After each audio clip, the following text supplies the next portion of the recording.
ప్రియతమ సోదరులారా, క్రీస్తుని శిలువ మరణం మన పాపాలను పరిహరించిన బలి, మనకు విమోచనం కలిగించిన బలి ఇది.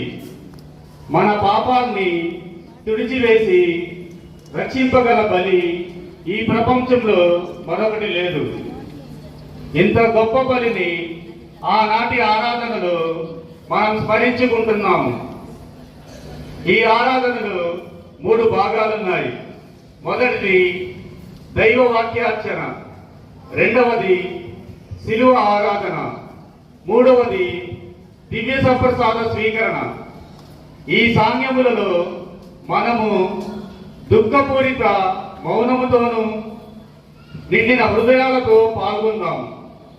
ఇప్పుడు గురువు, వారి సహాయకులు ఎరుపు రంగు పూజా వస్త్రములు ధరించి పీఠమును సమీపించుదురు. అచట వారు సాష్టాంగ ప్రమాణం చేయుదురు. మనమందరము మోకరించి మౌనముగా గురువులతో కలిసి ప్రార్థించదుము.